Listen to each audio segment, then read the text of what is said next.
أنه بشرا وأنه خير خلق الله كلهم مولاي صل وسلم دائما أبدا على حبيبك خير الخلق كلهم هو الحبيب الذي ترجى شفاعته ولكل هول من الأهوال مقتحم مولاي صل وسلم دائما أبدا على حبيبك خير الخلق كلهم يا ربي بالمصطفى بلغ مقاصدنا واغفر لنا ما مضى يا واسع الكرم مولاي صل وسلم دائما أبدا على حبيبك خير الخلق كلهم يا أرحم الراحمين يا أرحم الراحمين يا أرحم الراحمين فرج على المسلمين مولاي صل وسلم دائما أبدا على حبيبك خير الخلق كلهم اللهم صل وسلم وبارك عليه وعلى آله.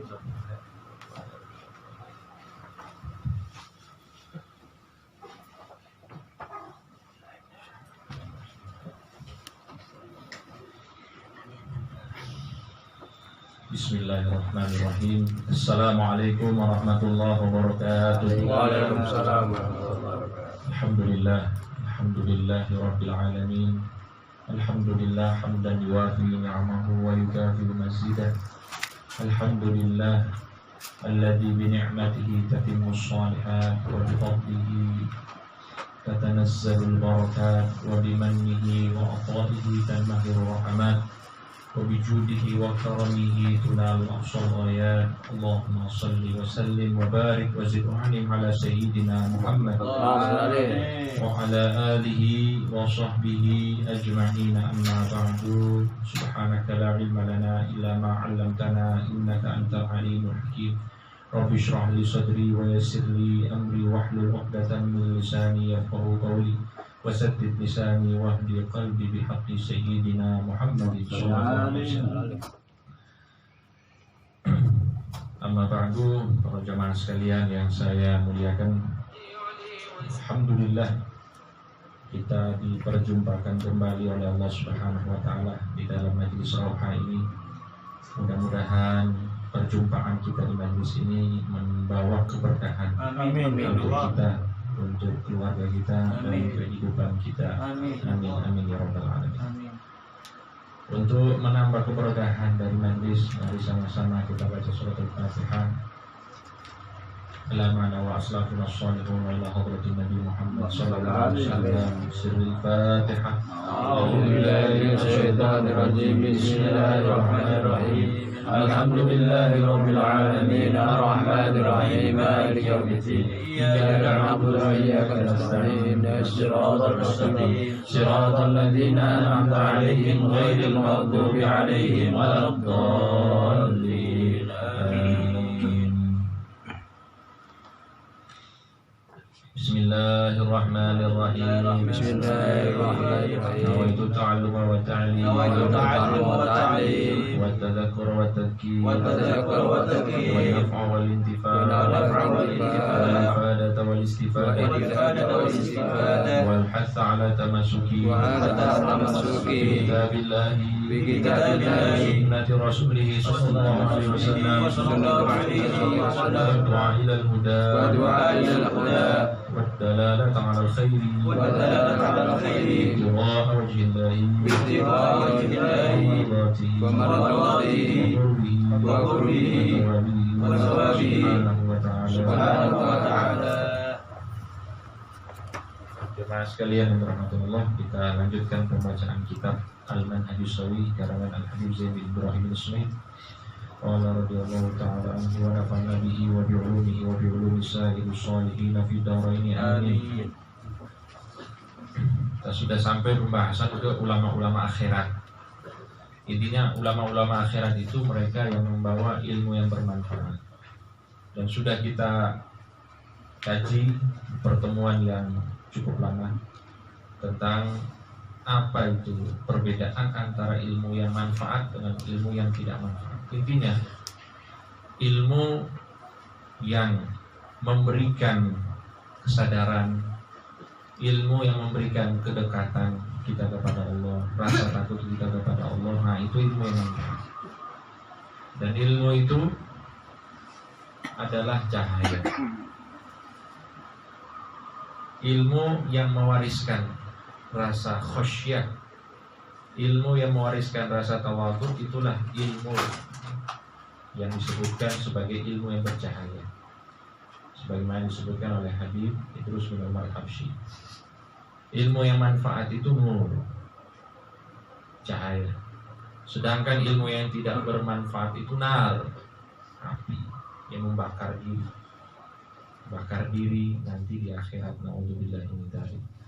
Meskipun mungkin di dunia kelihatannya alim, banyak ilmu, tapi itu tidak manfaat, tidak membuatnya takut kepada Allah Subhanahu wa taala, tidak membuatnya tawadhu kepada sesamanya,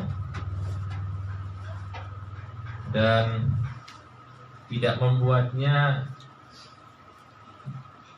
semangat untuk ibadah, tidak membuatnya takut akan melakukan maksiat, berarti tidak bermanfaat. Maka di sini kita pelajari tentang ciri-ciri ulama akhirat yang mana mereka itu membawa ilmu yang bermanfaat. Nah, di sini kan kita menyampaikan apa ini adalah autokritik untuk kita sendiri. Kita kan ngaji ceritanya. Namanya orang ngaji ya pasti dapat ilmu. Orang yang punya ilmu itu meskipun derajatnya bukan alim ya dia minimal muta'alim. Dan muta'alim itu harusnya juga dia memiliki sifat-sifat seorang muta'alim yang tujuannya akhirat. Nah, maka di sini sudah kita bahas banyak ya tentang sifat-sifatnya. Intinya ada yang mengatakan takwa, ada yang mengatakan tawadhu, zuhud, mujahadah dan lain sebagainya. Dan kita sudah bahas juga tentang bagaimana gambaran ulama-ulama Rabbani, ulama-ulama akhirat tersebut, yang mana mereka ini sudah menjadi tauladan untuk umat Nabi Muhammad SAW. Kita sudah ambil contoh Imam Hasan Al-Basri, yang mana beliau ini dari banyak kesempatan yang ditanyakan kepada para muridnya, kok bisa Imam Hasan Al-Basri itu menjadi ulama besar, menjadi pemimpin kaum muslimin di masanya. Maka beliau itu pernah, atau bukan beliau, muridnya itu pernah ditanya. Kemudian muridnya menjawab, ihtajan nasu ila ilmihi wastaghna huwa an dunyahu. Orang-orang itu butuh ilmunya Imam Hasan Al-Basri, sedangkan beliau itu tidak butuh dengan dunianya orang-orang. Artinya ini sifat zuhud yang terdapat di dalam diri Imam Hasan Al-Basri. Tapi perlu kita luruskan bahwa sifat zuhud itu bukan berarti tidak punya apa-apa. Sifat zuhud itu seperti yang dikatakan oleh Imam Ali, az-zuhdu laisa an tamlik. Zuhud itu bukan perkara kamu memiliki, tapi zuhud itu Allah tatamallak, Allah yatamallaka al-mal. Zuhud itu jangan sampai harta itu menguasai dirimu. Itu zuhud. Kalau perkara memiliki harta, ya itu memang bagian rezeki dari Allah Subhanahu wa Ta'ala. Dan Allah itu yuhibbu an yara athara ni'matihi 'ala 'abdi. Allah itu senang kalau misalnya melihat ada bekas ataupun tanda-tanda bahwa hamba ini diberikan nikmat. Sedangkan kita diberikan nikmat oleh Allah, nikmatnya kita campakkan. Kita pakai. Kalau misalnya kita punya bagian rezeki nikmat dari Allah, ya kita pakai itu sebagai bentuk rasa syukur kita kepada Allah Subhanahu wa Ta'ala.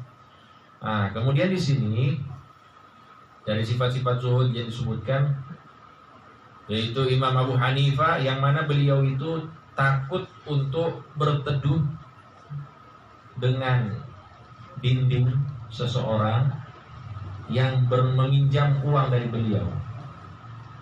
Jadi ada orang yang minjam sama Imam Abu Hanifah. Imam Abu Hanifah itu takut untuk berteduh di rumahnya. Sebab apa? Dikatakan kullu qardin jarra naf'an fa huwa riba. Karena setiap utang piutang yang menghasilkan manfaat itu adalah riba. Beliau menghindari itu.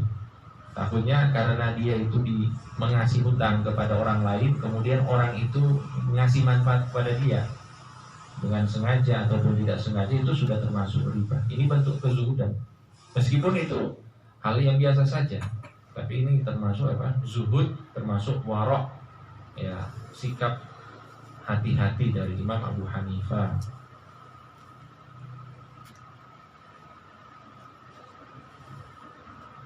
Kemudian juga sudah kita bahas bahwa Imam Abu Hanifah ini pernah ditawarkan untuk menjadi qadhi. Qadhi itu hakim agama. Tapi beliau apa? Tidak menerima, menolak. Bukan cuma menolak, tapi beliau dipenjara. Sampai dipenjara, menolak sampai dipenjara, kemudian dicambuk di dalam penjara.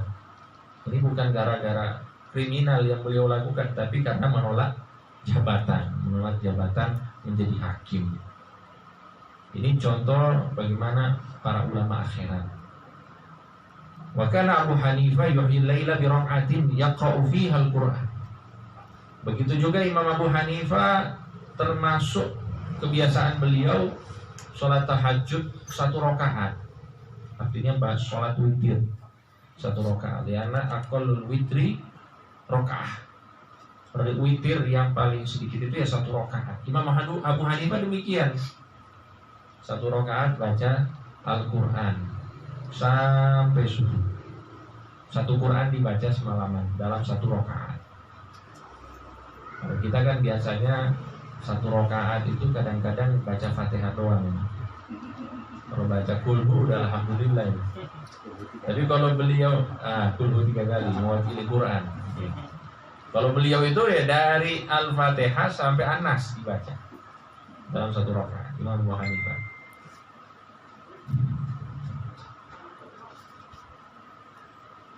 Kemudian juga kita sudah bahas bagaimana Imam Malik radhiyallahu taala anhu di saat beliau membaca hadis Nabi Muhammad SAW, tiba-tiba ada kalajengking. Nah, ada kalajengking, yang mana kalajengking ini menyengat ya Imam Malik bin Anas sebanyak 16 gigitan atau sengatan, hingga pucat Imam Malik ini. Jadi lagi ngaji gitu, lagi membacakan hadis-hadis, itu tiba-tiba ada kalajengking, kemudian kalajengkingnya menyengat sebanyak 16 kali. Tapi beliau tidak memutuskan pengajiannya, lanjut terus. Falamma farighal minal majlis qultu lahu, Imam Abdullah bin Mubarak berkata, ya Abu Abdillah, wahai Abu Abdillah, laqad ra'aitu minkumul yawma ajaban, aku melihat sesuatu yang aneh pada dirimu hari ini. Qala na'am, innama sabartu ijlalan li hadithi Rasulullah sallallahu alaihi wasallam. Aku itu sebenarnya sakit. Tidak ada satupun orang itu disengat kalajengking enggak sakit, apalagi sampai 16 kali. Tapi aku sabar. Sebab apa? Ijlalan li hadithi Rasulullah sallallahu alaihi wasallam. Karena apa? Karena ini bentuk penghormatan untuk hadisnya Nabi Muhammad SAW. Untuk itu jamaah sekalian, Para ulama itu menjelaskan kepada kita kalau misalnya ada bacaan Quran, usahakan apa? Dengar. Karena itu perintah dari Al-Quran. Wa idza quri'a al-Qur'anu fastami'u lahu wa ansitu. Kalau dengar Quran, dengar. Kalau kalian dibacakan Quran, maka dengarlah bacaan Quran tersebut. Wa ansitu. Karena ini yang berfirman Allah. Kalau misalnya Imam Malik, beliau itu sabar untuk tidak memutuskan pembacaan hadis Nabi Muhammad SAW sebagai bentuk penghormatan, maka firman Allah itu jauh lebih harus kita hormati. Begitu juga dengan hadis-hadis Nabi, begitu juga dengan ilmu-ilmu para ulama. Memang sering dikatakan bahwa ketika kita mendengar firman Allah, maka kita bayangkan Allah itu berfirman saat itu. Ketika kita mendengar hadis Nabi Muhammad SAW, kita membayangkan saat itu benar-benar Nabi bersabda kepada kita. Ketika kita mendengar kalam para ulama ataupun qasidah-qasidah para ulama, ya kita membayangkan bahwa mereka itu sedang berbicara kepada kita. Maka dengan itu akan terbentuk adab di dalam diri kita. Kemudian dikatakan di sini qila li ukhti Malik, dikatakan kepada saudari Imam Malik, maka nasyugluhu fi baiti. Apa kesibukannya Imam Malik kalau di rumah? Qalat al-mushaf wa tilawah, dua aja. Kalau bukan mushaf, sibuk dengan ngotak-ngatik Quran atau membaca Al-Quran. Itu kesibukannya. Kalau kita di luar sibuk, di rumah lebih sibuk ya. Kesibukannya banyak aja. Kalau beliau dua aja, al-mushaf wa tilawah, baca Quran. Wa kana al-Imam Syafi'i radhiyallahu taala anhu qad jazza al-laila thalathata ajza. Imam Syafi'i beliau membagi malamnya menjadi 3. Ats-tsuluts al-awwal yaktub. Bagian malam yang pertama digunakan untuk menulis karyanya. Wa tsuluts tsani yusalli. Bagian yang kedua dari malamnya itu untuk sholat. Wa tsuluts tsalits yanam. Nah, bagian yang ketiga untuk istirahat. Itu Imam Asy-Syafi'i radhiyallahu ta'ala. Wa kana radhiyallahu ta'ala anhu yakhtimu fi kulli yaumin khatmah. Setiap hari Imam Syafi'i itu menghatamkan Al-Quran sekali setiap hari. Wa fi Ramadan yakhtimu 60 khatmah. Kalau di bulan Ramadan 60 kali hatam. Artinya sehari bisa 2 kali atau lebih. Itu Imam Syafi'i. Yang sering kita dengarkan Imam Syafi'i bulan Ramadannya. Bulan Ramadan 2 kali hatam dalam sehari. Tapi di selain bulan Ramadan setiap hari itu hatam sekali. Itu Imam Syafi'i radhiyallahu ta'ala. Wa kana yaqulu ma kadzabtu qattu wa la halaftu billahi shadiqan wa la kadhiba. Wa qala wa ma taraktu ghusla al-jum'ati fi bardin wa la safarin wa la ghairihi. Dan beliau berkata, aku tidak pernah berbohong seumur hidupku. Imam Syafi'i. Jadi tidak pernah berbohong seumur hidup. Kalau kita mau hitung-hitung kebohongan kita banyak dalam hidup ini loh. Bukan cuma hari ini. Hari ini udah berapa kali bohong ya, mungkin bisa dihitung. Tapi seumur hidup tidak pernah berbohong Imam Syafi'i. Maka jelas beliau itu ya orangnya berkah, orangnya manfaat. Bahkan bisa kita katakan beliau termasuk wali min auliya'illahi shalihin. Wala halaftu billah, tidak pernah bersumpah atas nama Allah shadiqan au kadiban, baik dalam keadaan jujur ataupun bohong. Tidak pernah bersumpah. Dia jujur mau bersumpah tidak pernah. Menahan diri untuk tidak bersumpah. Dan ini bentuk apa? Bentuk memuliakan Allah Subhanahu wa ta'ala. Dan itu sudah dijelaskan di dalam ayat-ayat Al-Quran, bahwa jangan kalian jadikan Allah itu sebagai bahan kalian untuk mengelak dari suatu permasalahan. Wala taj'alullaha 'urdatan li aymanikum.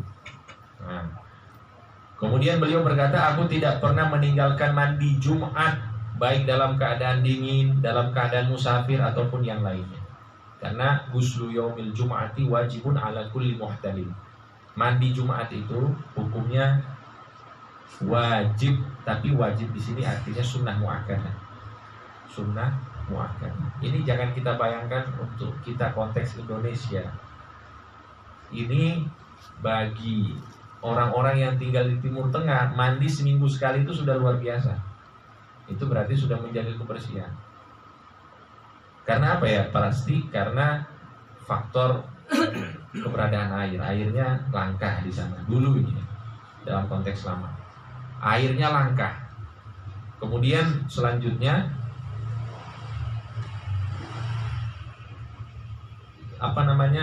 ya sudah termasuk kebiasaan seperti itu. Ya, orang mandi itu jarang. Maka di dalam agama Islam itu minimal mandi itu seminggu sekali, yaitu pada hari Jumat. Demikian juga yang dilakukan oleh Rasulullah SAW. Mandinya itu Jumat. Kalau bukan mandi Jumat ya mandi junub, antara dua itu. Jangan gak ada itu kayak kita setiap hari mandi sekali, sehari 2 kali. Itu karena ya beda, suasananya beda, cuacanya ya di sini kita tropis. Gak mandi sehari ya bau kemana-mana. Tapi kalau di sana gak mandi berhari-hari, baunya biasa aja. Biasa. Karena apa? Ya cuacanya kering dan lain sebagainya. Nah, maka Imam Syafi'i tidak pernah meninggalkan mandi Jumat. Dan ini beliau lakukan karena mengikuti Nabi Muhammad SAW.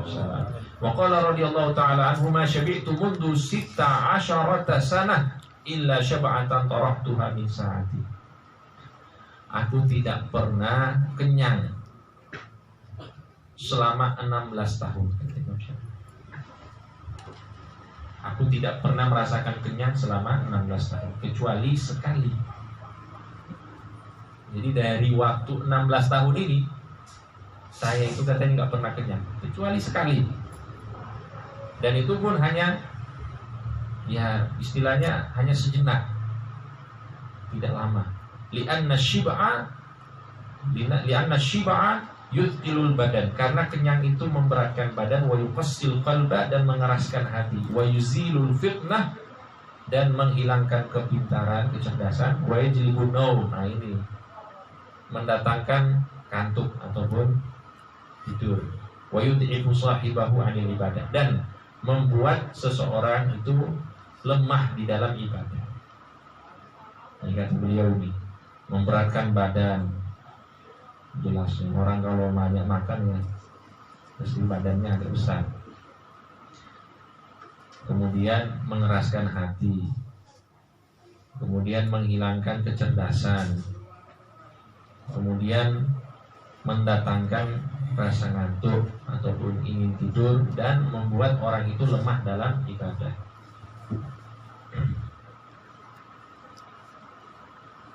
Nah ini Imam Syafi'i 16 tahun. Kalau kita sehari nggak kenyang ya stres ya. Sehari nggak kenyang itu stres.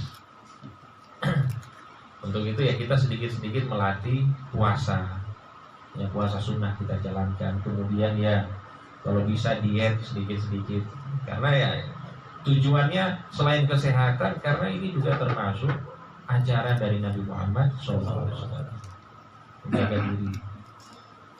Karena ternyata menurut penelitian itu kebanyakan penyakit itu muncul dari makanan. Al-aktsariyah, kata Imam Ibnul Qayyim al-Jauziyah. Penyakit al-amrad al-aktsariyah, penyakit yang paling banyak itu minat ta'am, dari makan. Makan artinya makan yang berlebihan. Kemudian wakanan Imam Ahmad bin Hanbal, adapun Imam Ahmad bin Hanbal yusalli fi kulli yaumin wa lailatin 300 rakaah. Nah, Imam Ahmad bin Hanbal salat sehari semalam sebanyak 300 rakaat. Wa kana yakhtimul Qur'an fi kulli 7 ayyami khatmah. Setiap 7 hari mengkhatamkan Al-Qur'an. Setiap 7 hari satu khataman. Wa fi kulli 7 layalin khatmah, dan setiap malam ya 7 malam itu juga khatam. Berarti seminggu itu beliau khatam 2 kali. Itu Imam Ahmad bin Hanbal. Paginya khatam, malamnya khatam. Selama apa? Selama seminggu. Wa kana katsirul qiyam, dan beliau ini termasuk orang yang banyak sholat. Yanamu naumatan khafifatan ba'dal isya. Beliau langsung tidur setelah isya dengan durasi yang singkat. tsumma yaqumu ila shalah, kemudian beliau sholat hingga pagi hari. Yusolli wa yad'u, sholat dan berdoa. Sholat dan berdoa itu termasuk kebiasaan dari Imam Ahmad bin Hanbal yang merupakan murid dari Imam Syafi'i radhiyallahu taala anhu. Wa kana radhiyallahu taala anhu idza jaa, Imam Ahmad bin Hanbal kalau misalnya lapar, akhadha kisratan yabisah, beliau mengambil kisroh. Kisroh itu roti kering. Ya, kisroh yabisah itu roti kering. Fa nafadhaha minal ghubar thumma sabba 'alaiha al-ma. Kemudian roti kering ini ditiup karena biasanya ada debu yang nempel. Jadi ditiup, dibersihkan. Setelah dibersihkan, sabba 'alaiha al-ma,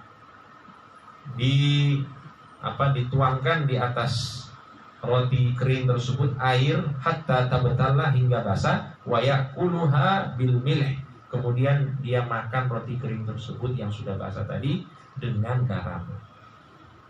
Jadi supaya ada rasanya ditaruh garam. Itu kalau laparnya mereka. Wa kana aktsaru idamihi al-khal, dan lauk utamanya Imam Ahmad bin Hanbal itu adalah cuka. Ini roti kering kalau bukan dengan garam, dengan cuka. Kayaknya kita susah kalau kayak gini. Bisa stres. Cuka itu buat apa? Tapi itu termasuk apa? Termasuk lauk yang disukai oleh Nabi Muhammad SAW. Ulama-ulama kita ini sebenarnya mereka lakukan ini, ya, itu sebenarnya ya yang jadi panutan mereka Rasulullah. Karena Rasulullah itu termasuk kesukaannya cuka. Makanan ada cuka itu Rasulullah suka. Maka Imam Ahmad bin Hanbal juga demikian. Nah, kemudian jamaah sekalian yang dirahmati Allah, qala Fudail bin Iyad, berkata Imam Fudail bin Iyad, ubisal Imam Ahmad. Imam Ahmad itu dipenjara 18 syahran, selama 18 bulan. Wa kana fiha yudrabu kulla qalilin bisiyatin ila an yughmali.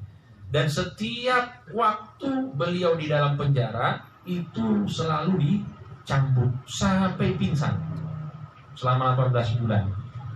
18 bulan berarti 1 tahun setengah. 1 tahun setengah di penjara, setiap hari dicambuk sampai pingsan. Itu Imam Ahmad bin Hanbal. Wa yurkhasu bis-sayf thumma yurma 'alal ardi wa yudasu 'alaihi. Kemudian beliau itu kadang-kadang kulitnya itu dikikis dengan pedang. Kemudian beliau dilempar ke tanah dan diinjak-injak. Ini ulama besar ini. Ulama besar.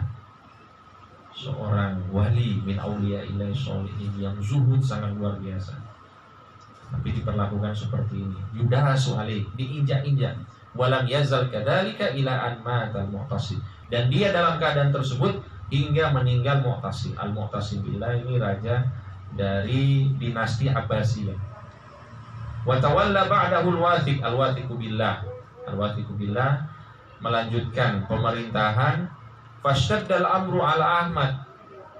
Ternyata siksaan terhadap Imam Ahmad bin Hanbal bertambah di masa beliau.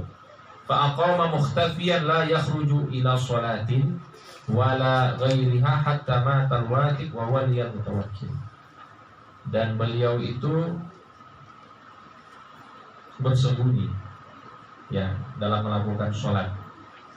Imam Ahmad bin Hanbal saking di pemerintahannya Wathiq billah ini sangat ditekan beliau, sehingga beliau sudah tidak keluar untuk sholat-sholatnya sendiri dan bersembunyi sampai meninggal Al-Wathiq. Wa waliyal mutawakkil, kemudian Mutawakkil melanjutkan pemerintahan Bani Abbasi atau dinasti Abbasiyah. Farafa al-mihnata an Ahmad wa amara bi ihdarihi wa ikrami. Kemudian hukuman yang sudah ditetapkan oleh Imam Ahmad bin Hanbal diangkat, dicabut kembali keputusannya. Kemudian beliau itu dimuliakan oleh Al-Mutawakkil billah, Al-Mutawakkil Allah. Jadi ada latar belakang kok kenapa Imam Ahmad bin Hanbal ini dipenjara. Karena beliau termasuk ulama yang keras dalam membela akidah umat. Dalam hal ini pada pemerintahan Bani Abbas itu pemikiran ataupun ideologi dari Mu'tazilah itu menguasai masyarakat, dan juga pemikiran ini diterima oleh pemerintahan, sehingga pemerintahan mewajibkan semua orang itu bermazhab Mu'tazilah. Kalau bahasa kerennya unifikasi, menyatukan satu ideologi menjadi satu pemahaman yaitu Mu'tazilah. Semua ulama itu harus ikut. Nah, Imam Ahmad bin Hanbal termasuk yang menolak, sehingga beliau itu dipenjara selama 18 bulan. Kalau ulama-ulama lain ketika ditanya tentang hal itu, seperti Imam Syafi'i sebagaimana di dalam riwayat, Imam Syafi'i karena beliau saat itu sudah sepuh dan beliau tidak mau, istilahnya lebih baik diam bungkam daripada bersuara. Ketika ditanya apakah Al-Quran itu makhluk atau bukan makhluk, jadi kan masalahnya itu Al-Quran itu makhluk atau sifat Allah. Namanya Quran itu kan firman. Firman itu sifat atau makhluk. Dalam akidah Mu'tazilah Al-Quran itu adalah makhluk. Maka dipaksa setiap ulama ketika ditanya kepada Imam Syafi'i, Al-Quran makhluk atau firman Allah atau sifat, maka Imam Syafi'i berkata Zabur, Taurat, Injil, Al-Quran semuanya makhluk, kata Imam Syafi'i. Imam Syafi'i kira-kira salah tidak dalam hal ini? Tidak ya. Imam Syafi'i nggak salah. Kalau Imam Ahmad bin Hanbal jelas berkata Al-Quran bukan makhluk, Al-Quran itu firman Allah, sifat Allah. Kalau Imam Syafi'i berkata Zabur, Taurat, Injil, Quran makhluk. Benar gak Imam Syafi'i? Benar. Karena yang dimaksud oleh Imam Syafi'i itu bukan Al-Quran, bukan Taurat, bukan Injil, bukan, tapi jarinya ini loh. Ini Taurat, Zabur, Taurat, Injil, Quran makhluk. Ini jari-jari ini makhluk. Nah ini kalau dalam bahasa Arab dikenal dengan tauriyah. Tauriyah, ada ilmu khusus ini. Jadi dia kayak berbohong tapi bukan bohong. Disebutkan oleh Nabi Muhammad SAW, Innal ma'arif lamanduhatun anil kadhib. Al-ma'arif, ma'arif atau namanya tauriyah, itu adalah cara untuk bisa keluar dari kebohongan ya. Daripada kita bohong, lebih baik kita kayak gitu ya, dalam kondisi terdesak. Jadi Imam Syafi'i itu beliau nggak mau ada masalah, maka beliau ya ungkapkannya seperti itu. Jadi, tapi bukan berarti beliau meyakini Quran makhluk, bukan. Tapi ini bentuk tauriyah supaya keluar dari masalah. Nah, Imam Ahmad bin Hanbal itu termasuk yang berani.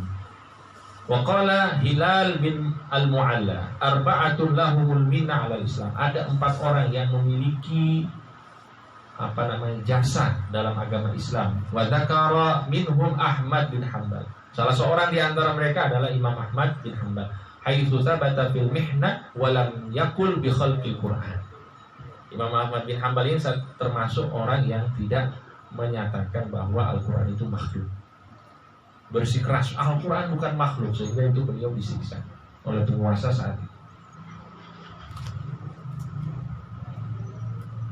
Baik, jamaah sekalian yang dirahmati Allah Subhanahu wa taala, wa ruwiya anna Abu Ja'far al-Mansur al-Abbasi istada'a bi Abdullah bin Tawus.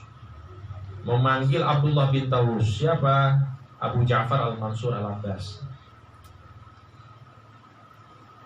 Di sini dikatakan beliau itu adalah termasuk khalifah ya, termasuk raja di dinasti Abbasiyah. Beliau mengundang ulama, yang pertama Abdullah bin Tawus, wa Malik bin Anas, dan Imam Malik bin Anas. Falamma dakhala alaihi atrafa sa'atan thumma iltafata ila Ibn Tawus. Ketika Imam Malik bin Anas dan Abdullah bin Tawus ini diundang oleh raja, yaitu Abu Ja'far al-Mansur, diundang masuk. Abu Ja'far ini sedikit sejenak beliau itu diam, menundukkan kepala. Faqala, kemudian beliau berkata kepada Abdullah bin Tawus, haditsni an abik.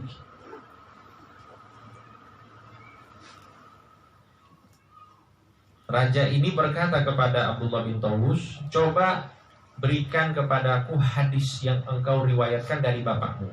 Bapakmu ini maksudnya Tawus, Imam Tawus. Jadi bapaknya itu imam besar, Tawus. Anaknya Abdullah bin Tawus.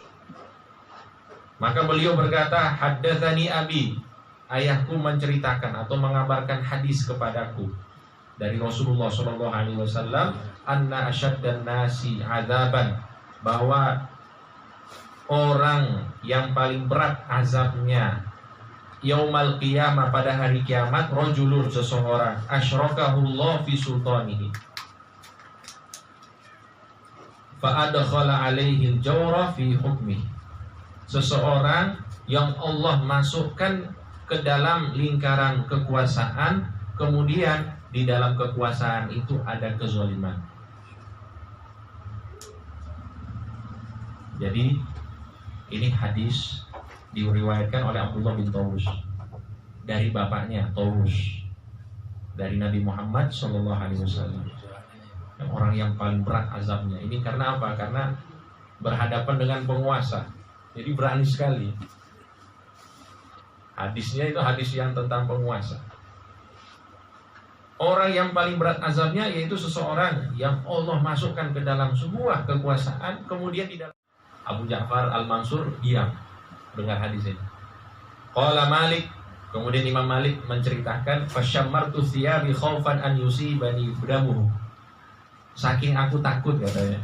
Karena ini Abdullah bin Tawus ini kok berani sekali ngomong di depan raja dengan hadis ini gitu. Hadisnya kok hadis yang ini? Kenapa bukan hadis yang lain? Imam Malik langsung berkata, aku langsung menggulung pakaianku karena takut kepalanya Abdullah bin Tawus ini ditebas, kemudian darahnya itu menyiprat pada diriku. Saking takutnya Imam Malik takut itu. Khaufan an yusibani damuhu. Tsumma qala lahul Mansur, dan Abu Ja'far Al-Mansur berkata, nawilni tilka dawa salata marrat. Falam yaf'al. Raja ini berkata kepada Abdullah bin Tawus, ambilkan kepadaku tempat tinta itu. Dawa itu tempat tinta. Jadi orang dulu kan nulis pakai tinta itu, kuas tinta gitu. Dibilang, ya si raja ini bilang kepada Abdullah bin Tawus, tolong ambilkan tempat tinta itu 3 kali. Ya, disuruh Abdullah bin Tawus untuk mengambilkan. Falam yaf'al. Abdullah bin Tawus enggak gerak. Wah, lebih berani lagi ini. Sudah nyampaikan hadis mengancam pemimpin, terus disuruh enggak mau ngambil. Faqala lima la tunawiluni, kenapa engkau enggak mau ngambil untukku? Faqala akhafu an tuktaba biha ma'siyatan fa akuna qad syaraktuka biha. Aku takut kalau misalnya tinta ini kamu buat tulis untuk melakukan sebuah kemaksiatan. Kamu mungkin menetapkan sebuah keputusan ataupun kebijakan yang di dalamnya terdapat kezaliman, dan itu akan membuatku termasuk di dalam orang yang membantumu di dalam kezaliman. Ini cuma ngambil apa? Tinta. Kalau kita sekarang pulpen lah, tolong ambil pulpen. Nah gitu.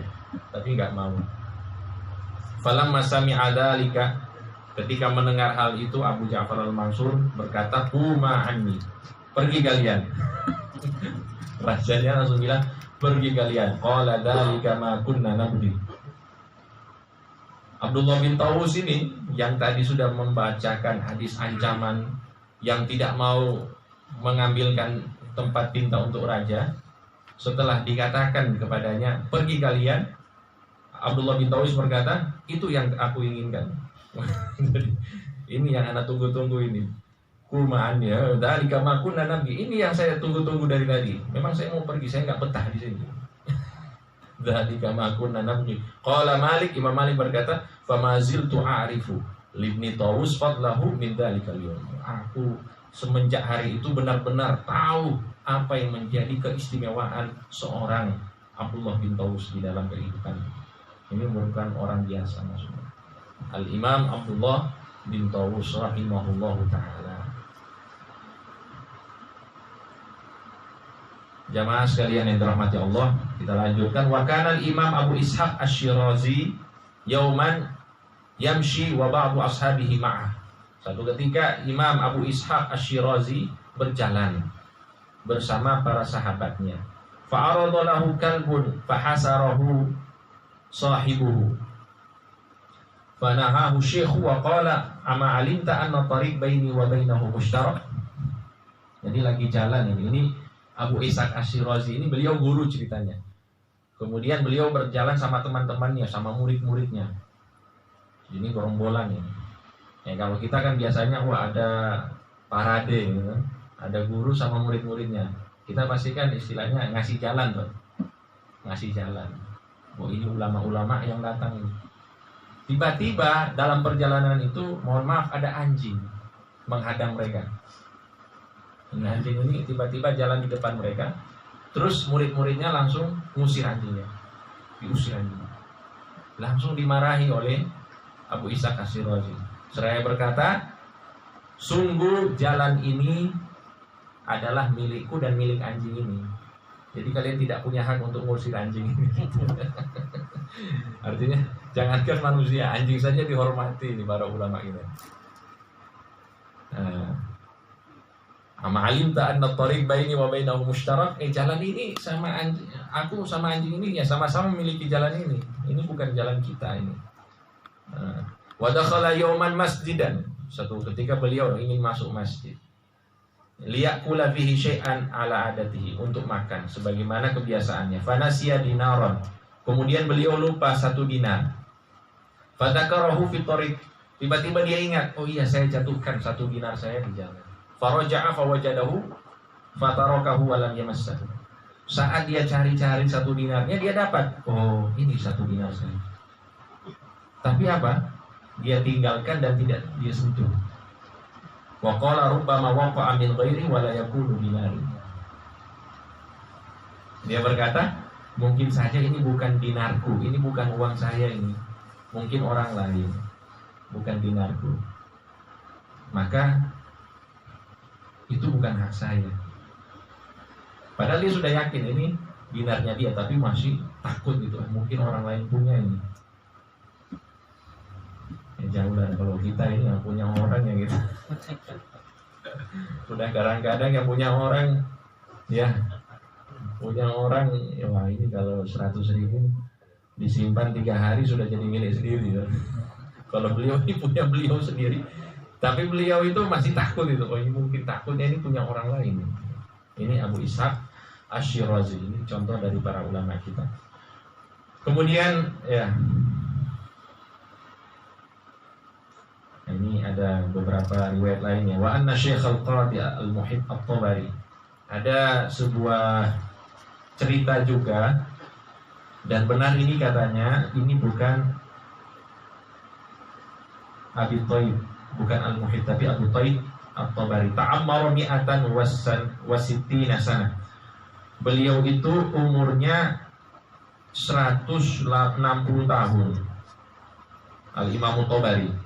Walam yataghayyar lahu jarihatun min jawarihi la yadun wala rijlun wala sam'un wala basar. Bayangkan umurnya 60 tahun Imam Tabari, dan anggota tubuhnya itu tidak ada yang berubah. Ya tangannya, kakinya, pendengarannya, matanya terang, pendengarannya jelas. Wa kana yudarrisu wa yufti wa huwa fi hadasi. Di umur 160 tahun beliau masih ngajar dan beliau masih memberikan fatwa. Faqala ba'du talamidatihi. Sebagian muridnya berkata, "Kaifa mata'akallahu ya sayyidi bi jawahirika kulliha ila hadzal umur?"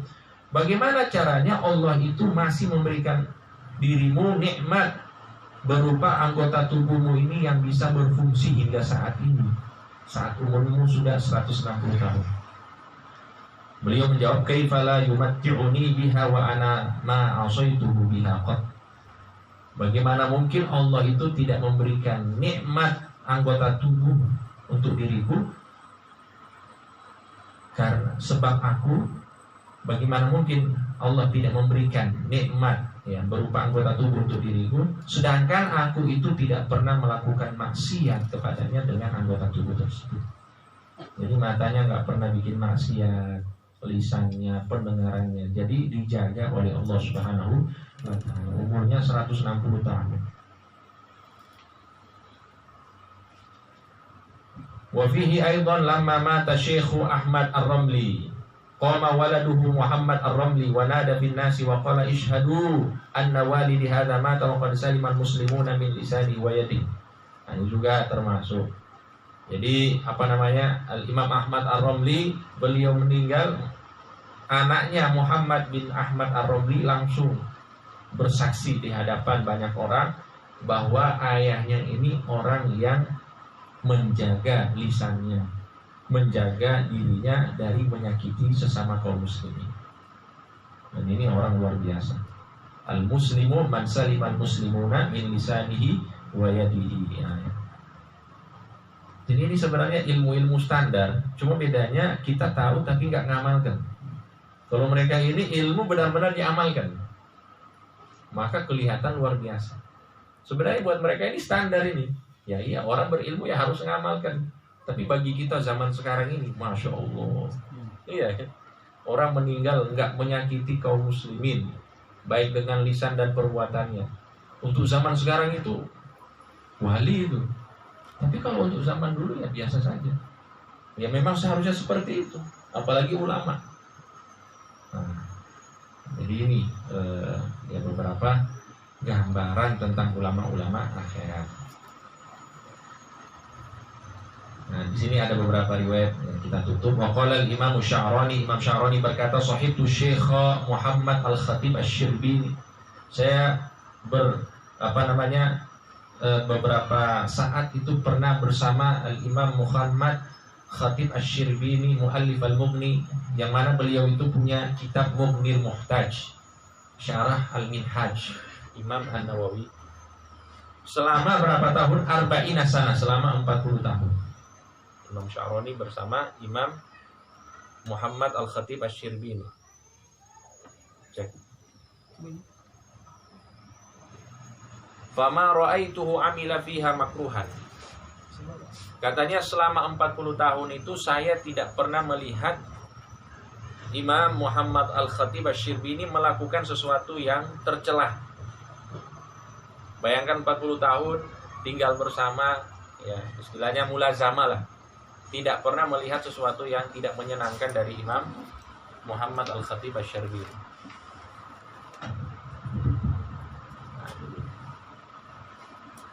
Wa kadzalika qila fi Syekh Ibnu Hajar Al-Haytami. Begitu juga cerita tentang Syekh Ibnu Hajar Al-Haytami rahimahullah, yang mana beliau itu tidak pernah melakukan sesuatu yang tercela seumur hidupnya. Ini para ulama kita rahimahumullahu ta'ala.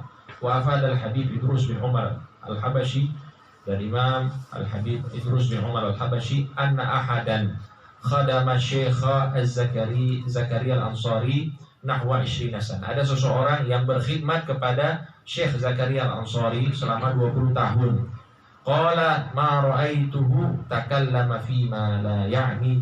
Aku tidak pernah melihat Imam Zakaria Al-Ansari bercerita ataupun berucap tentang sesuatu yang tidak bermanfaat.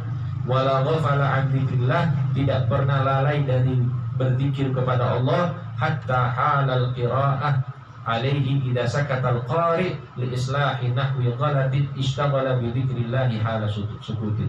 Bahkan dalam ngaji pun beliau itu tidak meninggalkan zikrullah. Jadi lagi ngaji, terus mungkin muridnya lagi baca sorogan lah istilahnya, sorogan, terus ada kesalahan, muridnya membenarkan kesalahannya, itu beliau zikir. Waktu yang singkat, mungkin 2 detik, 3 detik, itu beliau gunakan untuk zikrullah.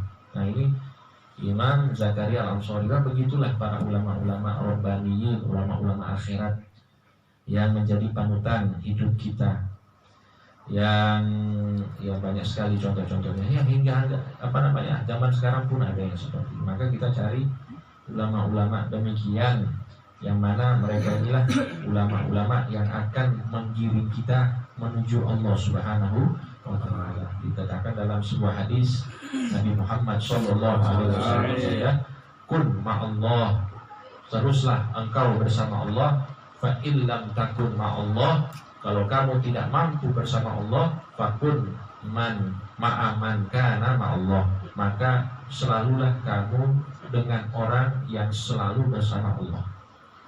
Kita nggak mungkin istilahnya langsung kepada Allah, maka kita cari orang-orang yang selalu bersama dengan Allah, yang mudawamatul zikir selalu ingat Allah, ingat Rasulullah, mengamalkan ilmu. Orang-orang ini kalau kita selalu berada dengan mereka, maka insya Allah kita akan diantarkan juga untuk menuju Allah Subhanahu wa Ta'ala.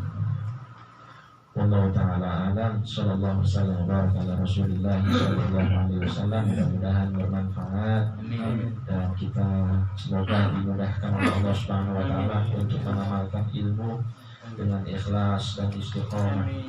Bijahi Nabi wa ali Nabi. Al-Fatihah. A'udzu billahi minasyaitonir rajim. Bismillahirrahmanirrahim. Alhamdulillahirabbil alamin arrahmanir rahim maliki yaumiddin.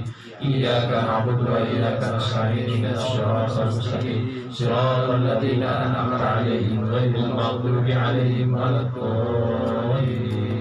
Amin.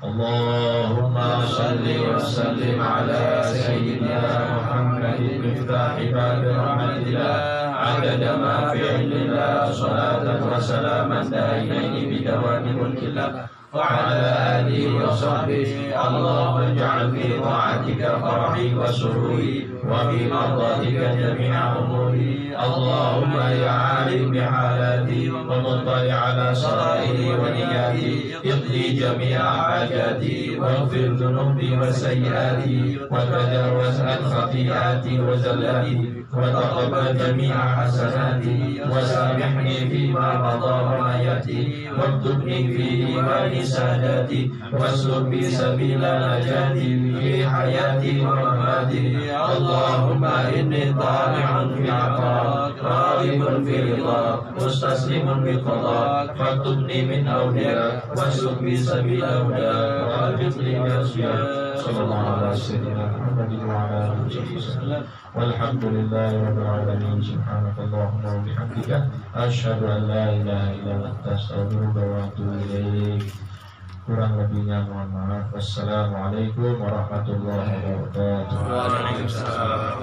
Sallu ala Nabi Muhammad. Allahumma shalli